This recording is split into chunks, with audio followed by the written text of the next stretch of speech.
I was in Missouri lecturing to a group on the fact that we plan to build a replica of Noah's Ark. We have now built that replica. It's 25 feet long, 1/20th scale, 25 feet long. The original ark was 510 feet long, 86 feet wide, 52 feet high. We built this one according to the biblical description, structural interlamination, which makes it an incredibly strong vessel. After the lecture on how we intended to build the ark and 1:6 ratio, a gentleman stepped up to me and he said, I want you to be aware of this to encourage you that you are building it right and that the biblical description is absolutely correct. He said, I'm a graduate of Annapolis, and our project for graduation was to build a marine vessel. Of course, at the Naval Academy, you would want to know what marine vessels were like. And he said, in the final exam in the senior class, the professor had built a large flume, a big tank full of water.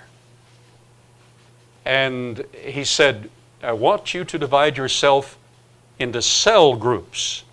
So we divided ourselves into cells, 5 or 6 men in each cell.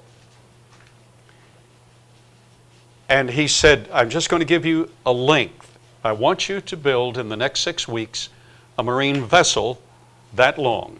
Let's see how seaworthy it is. So he said, we got to work, all of the class got to work. Okay, the day came when we were to bring our project for our final grade. And he said, the 5 or 6 in our cell were all Bible-believing Christians. So we decided to build a Noah's Ark. The length is all that was standard, just the Noah's Ark, the length. And he said it looked rather simple. So when we came in bearing ours, we looked around and the other guys had built these very fancy battleships, Queen Marys, etc., etc. But he said ours was like Noah's Ark. And we were a little sheepish about it. So we all went to the flume. We put our project on the water. And the professor turned the fans on. He turned the churning mechanisms on.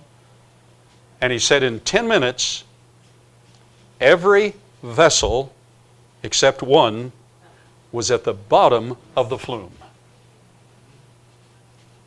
He said no matter how he turned the fans, no matter how he churned the waters to generate the waves and the winds, he said the 6-to-1 ratio, as the waves would hit the side, it would run along the side and adjust it to turn into the waves.